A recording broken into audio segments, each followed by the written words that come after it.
Hi, I'm Dr. Sheldon Horowitz here at the National Center for Learning Disabilities. Welcome to the next of our Ask the Expert video series. Today what I'd like to do is talk a little bit about autism spectrum disorder, or autism. You'll notice that I use the term autism spectrum disorder because it is in fact a spectrum. It isn't a single disorder. Individuals fall on the spectrum in different ways, having different kinds of skills, different kinds of abilities, different kinds of characteristics, but they all share certain things in common, and we'll talk about those common features and characteristics in a moment.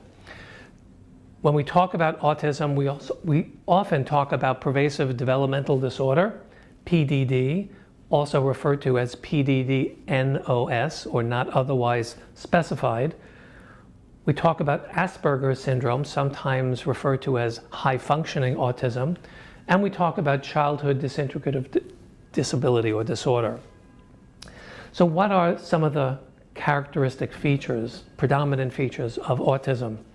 Well, individuals who fall within this autism spectrum disorder have difficulties in social interaction, they have difficulties in communication, and they have difficulties in the area of behavior. So let's look at each of those individually.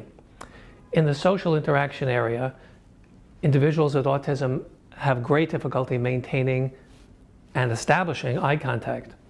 They have difficulty reading facial expressions, and their facial expressions at times are also somewhat flat and not particularly expressive.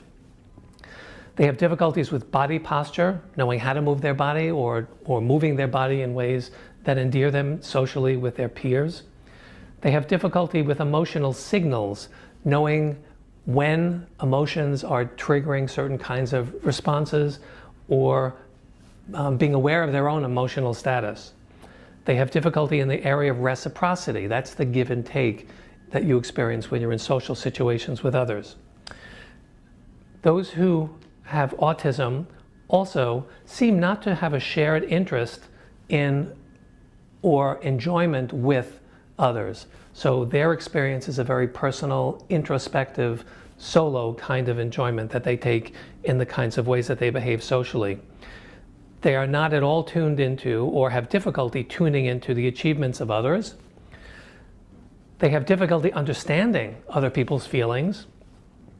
And especially when you think about young children, one of the hallmark early signs of autism is that they don't do that social fun